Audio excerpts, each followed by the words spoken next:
Ya. Bueno, para terminar, le presento al arquitecto Eric Valdés Olmedo, de México, colaborador del Laboratorio de Estructuras, Facultad de Arquitectura, Universidad Nacional Autónoma de México. Hola, buenas noches a todos. Bueno, el tema que vamos a presentar, que en esta ocasión me tocó darles a conocer, porque bueno, el doctor Gerardo Oliva no pudo asistir al congreso, es básicamente el estado del arte de las tensoestructuras en México, en relación a un proyecto que estamos desarrollando para generar guías en el diseño y construcción de este tipo de membranas en México, ¿no? Particularmente. Y bueno, es extender cómo este modelo que estamos trabajando en México puede ser susceptible de aplicarse en países latinoamericanos y bueno, con eso contribuir a la idea de la red latinoamericana en una liga que puede estar directamente relacionada con la sección ibérica de Tensinet, lo cual explicaré al final. Entonces veremos una serie de diapositivas en las cuales presento los antecedentes de la arquitectura textil en México, cómo se llega a la última década y cómo existen distintas posibilidades en diversas escalas, con distintas membranas, detalles, la normatividad que existe, en fin, como todo englobar toda la situación de la arquitectura textil. Entonces, bueno, para iniciar, les presentaré que el uso de textiles, ¿sí? Que en México son conocidos como petates, datan desde la época prehispánica.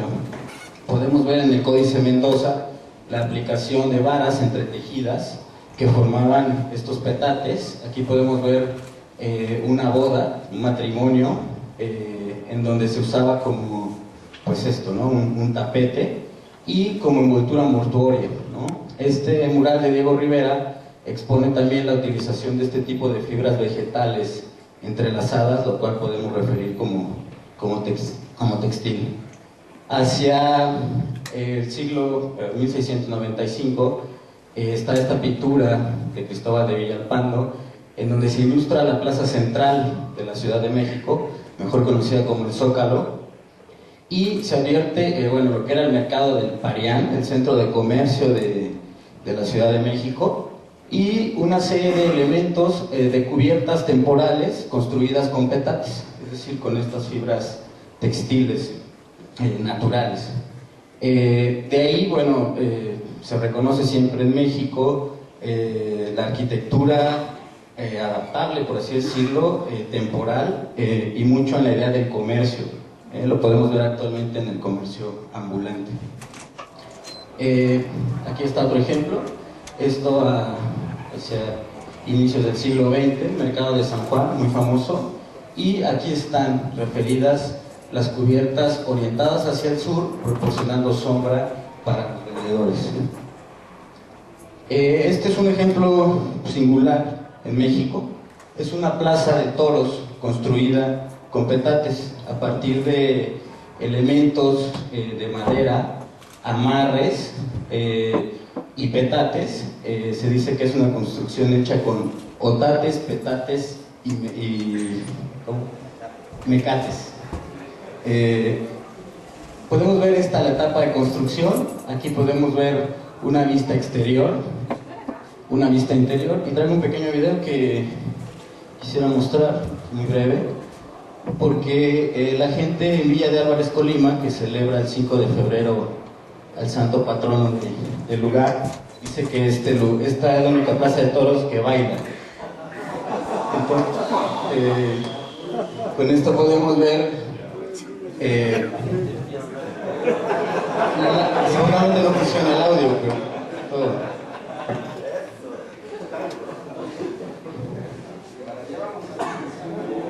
Entonces, cuando gusten, son bienvenidos en Villa de Álvarez para comprobar la resistencia de la estructura. En fin.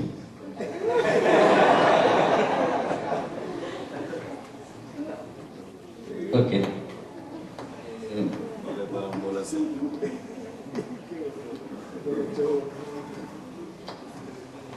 Bueno, continuando, ya Ya hablando en general de las tensoestructuras, la primera influencia que existe en México con este tipo de estructuras es con el arquitecto José Mirafuentes Galván, quien realiza estudios en el laboratorio del profesor Fraiotto en los 60s, y él en México construye esta tensoestructura que es la cubierta del patio central de Palacio Nacional. Esto es la Plaza del Zócalo, que vimos anteriormente en la imagen de la pintura de Cristóbal de Villalpando. Y entonces, bueno, él construye esta cubierta que puede considerarse la primera obra de arquitectura textil para un edificio histórico de una escala considerable, ya que, bueno, él realizaba este tipo de ejercicios dentro de la universidad, donde, bueno, actualmente igual los estudiantes se les prepara en este tipo de conocimientos sobre este sistema estructural y desarrollan maquetas y modelos a escala. En la parte superior podemos ver la fachada de Palacio Nacional en esa época y una vista del interior. Posteriormente el doctor Juan Carlos Oliva Salinas, que también realiza sus estudios en Alemania, de doctorado en Stuttgart, a su regreso a México, sus estudios son más sobre cascarones reticulados de traslación, pero bueno, incursa en el tema de la arquitectura textil, y esta es la primera obra que realiza para un restaurante. Tanto José Mirafuentes como Gerardo Oliva en su momento desarrollaban modelos físicos para determinar la forma de este tipo de estructuras, como ya hemos visto algunos ejemplos en otras ponencias, y con base en esos modelos se realizaban los patrones de corte y la confección. Pero en este en particular ya empieza a haber una serie de algoritmos con base en paraboloides hiperbólicos para poder desarrollar y determinar la geometría más adecuada. Pasan más años y, bueno, en 1997, con un proyecto de investigación, se desarrolla esta estructura modular desmontable dentro de la universidad, que se llama MODUNAM, módulo de la UNAM, ¿no? De ahí la conexión. Cubre 250 metros cuadrados y, bueno, da uso permanentemente a la universidad en casos de eventos, ferias, exposiciones, eventos de teatro, proyecciones de cine, etcétera, etcétera. Reuniendo, bueno, aquí cabe destacar que ya los procesos de determinación de la forma tienen más relación con la utilización del paraboloide hiperbólico. Hay una fuerte influencia en México en el uso de este tipo de geometrías, principalmente por el trabajo que desarrolló Félix Candela en México.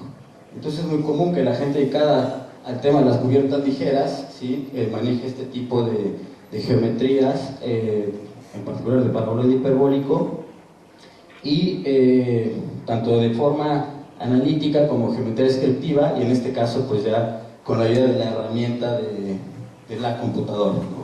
Con procesos de AutoCAD. También existen dentro de la universidad hay túnel de viento, ¿sí? Aquí podemos ver la imagen en el Instituto de Ingeniería, y se han hecho pruebas en particular en esta estructura, en los cuales, bueno, se determinan las zonas de presión, se colocan el túnel, se obtienen factores, y con eso ya ha habido un gran avance en cuanto al análisis por viento en las tensoestructuras. Otro ejemplo, que, bueno, es una estructura ya de otro nivel y que sí marca un antes y un después de la arquitectura textil en México, es esta cubierta que es para el patio central del Palacio de Minería.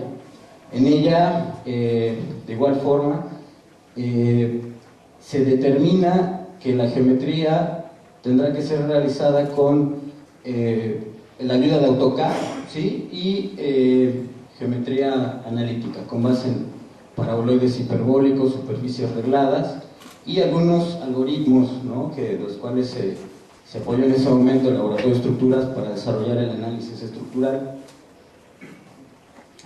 obtener los patrones de corte, y, bueno, aquí vemos la obra finalizada. Esta cubierta ya cumplió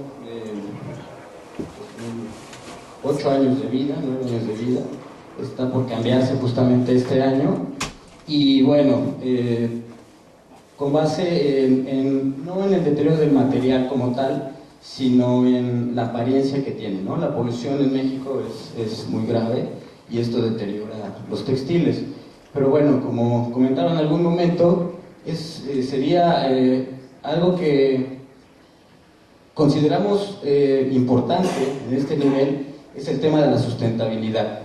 En ese sentido, esta, como anteriormente ya se mencionó, será la primera estructura de membrana reciclada, ¿no? Que será utilizada para otros usos.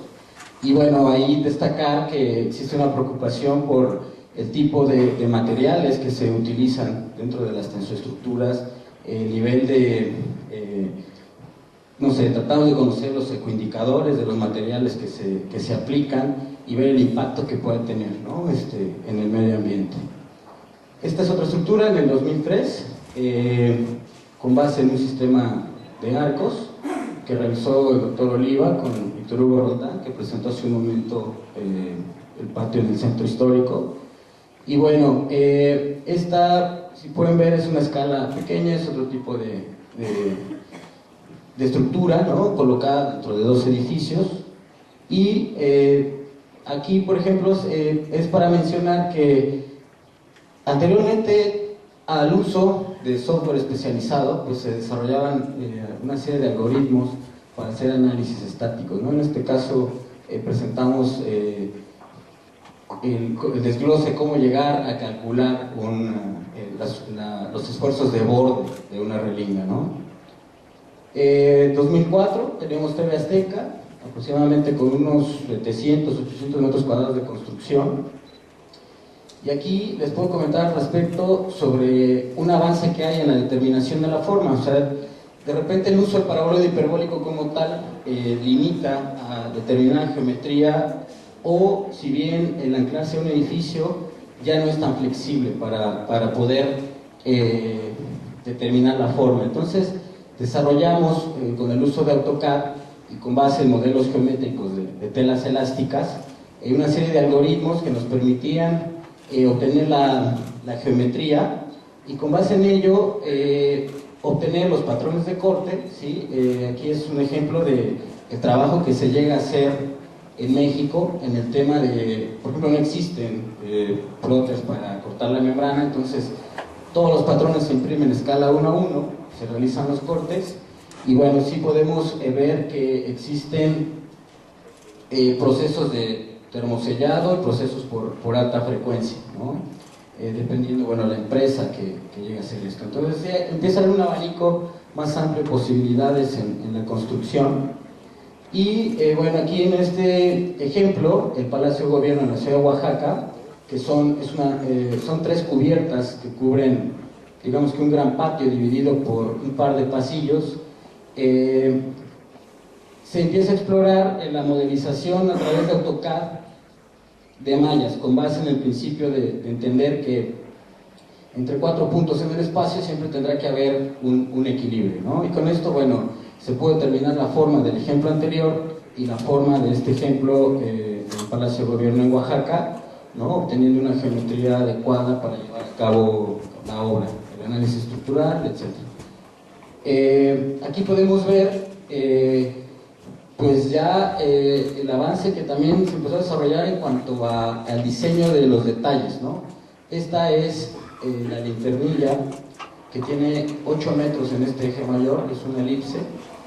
Y entonces, bueno, con base en los productos nacionales y perfiles que existen en el mercado, aquí podemos ver que para que no haya gran deterioro de la estructura, bueno, existen pinturas, procesos de galvanizado por inmersión en caliente, se utilizan accesorios de línea de distintas marcas, se colocan grapas a presión en vez de perros, policarbonatos sólidos, elementos de aluminio, en fin, ya empieza a haber un mayor trabajo en ese sentido, en el detalle de los elementos estructurales, ¿no? Metálicos.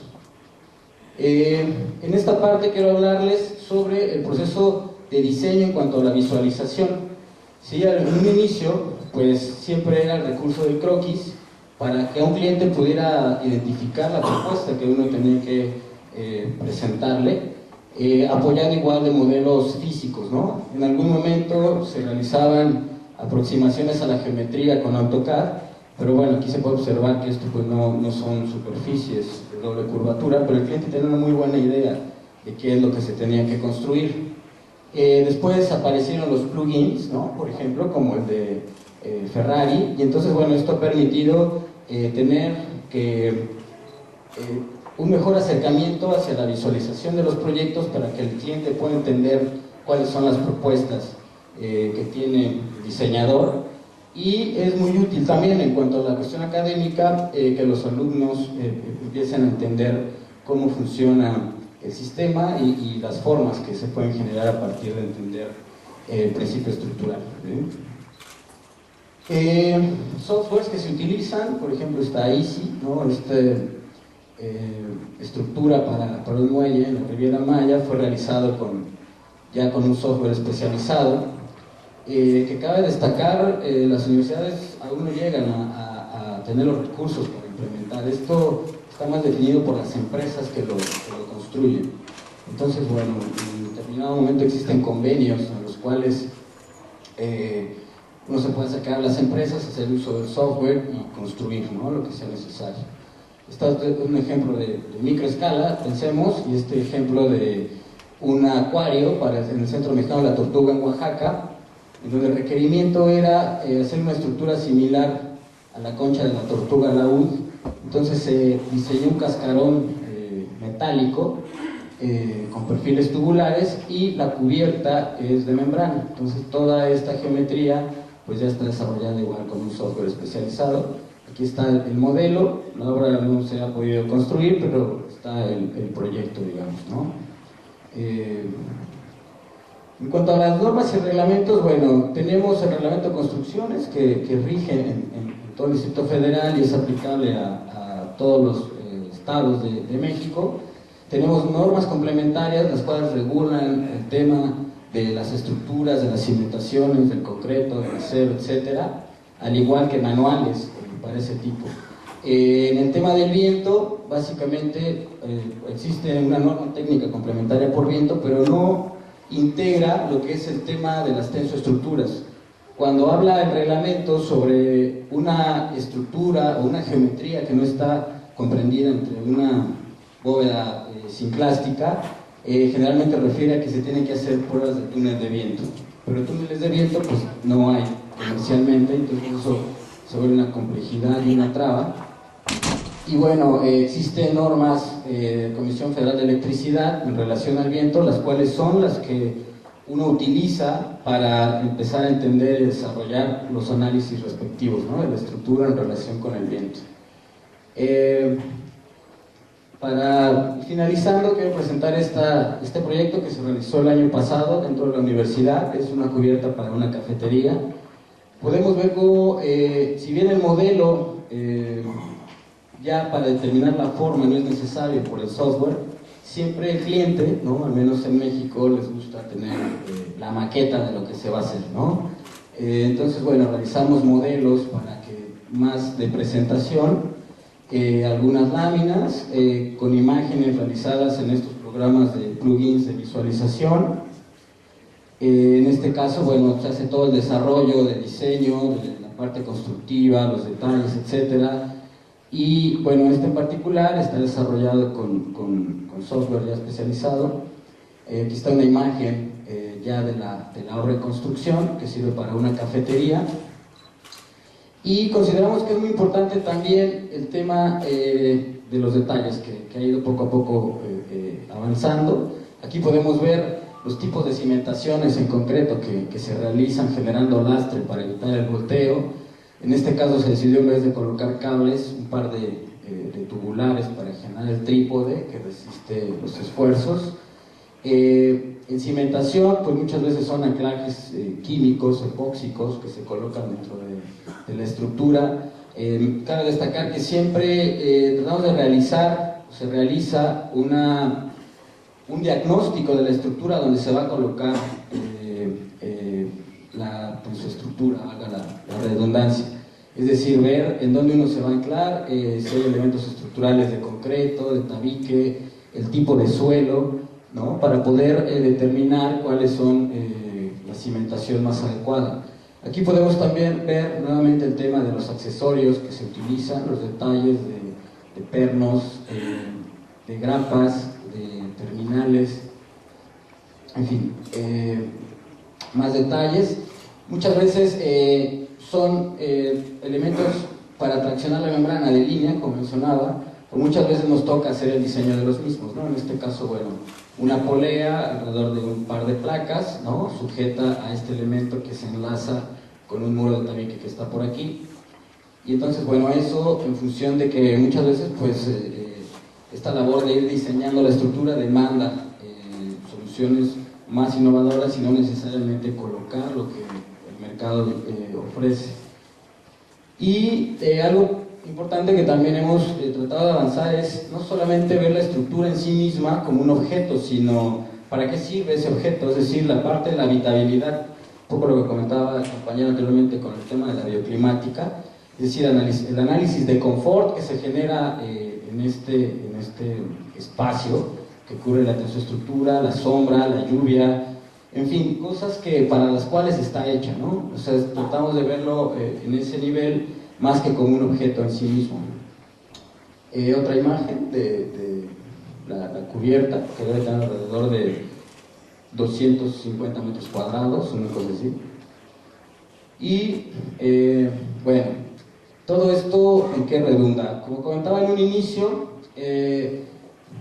esto que presentamos es parte de analizar un estado del arte. Si bien no lo tenemos al 100% definido, se está haciendo el mayor esfuerzo por poderlo complementar, y esto nace a raíz de una problemática, ¿sí? Que son pues malas prácticas dentro del diseño y la construcción, una falta de normatividad y de órganos que regulen la construcción, básicamente, y falta de difusión en ese sentido. La propuesta es que nosotros hacemos un diagnóstico local para entender esta situación de cómo se hacen las cosas, al menos en México. Esto apoyado no solamente por un sector involucrado, sino que involucra arquitectos, ingenieros, consultores, promotores, empresas, investigadores, docentes, en fin. Proyecto incluyente en el cual todo el mundo opina a partir de generar pues entender el mejor diagnóstico de la situación, y bueno, igualmente no solo llevarlo al tema de la determinación de la forma en la construcción, sino algo importante, por ejemplo, el contexto económico en el cual se generan las tensoestructuras, cómo impacta eso en su desarrollo, en fin. Una vez que nosotros tengamos definido este diagnóstico, la idea es, con base en la experiencia que ha tenido Tensinet en Europa, que es un modelo similar por el cual se generó, confrontar ese diagnóstico con las guías europeas y particularmente con Tensinet Ibérica, que bueno, se ha dado la tarea de traducir las guías europeas, pero bueno, en México en algún momento utilizábamos las guías para poder realizar proyectos, pero bueno, nos hemos dado cuenta que la realidad latinoamericana es distinta a la europea. Entonces, de ahí que surja esta confrontación para generar guías en el diseño y construcción de tensoestructuras a nivel local, y la idea es que ese modelo pueda transferirse a partir de la red latinoamericana a otros países, y con ello, en el futuro, poder hablar de tener una guía para el diseño y construcción de tensoestructuras en toda Latinoamérica. De ahí que la ponencia hace esta relación de una red ibero-latinoamericana, cosa que un poco se comentó ayer en la reunión de la red, y bueno, queríamos complementar esto.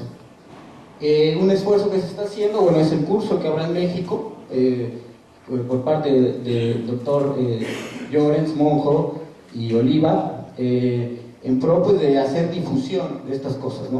O sea, no va a ser un curso como generalmente se trabaja, que son a nivel de estudiantes, sino que está abierta la invitación a profesionales, a consultores, promotores, etcétera, para que sea un paso en pro de ir mejorando las prácticas de este tipo de elementos, ¿sí? Y bueno, finalmente solo es Agradecer al Centro de Investigaciones de la UNAM, que es de donde somos. Este proyecto también la Mura Foundation apoya para su realización.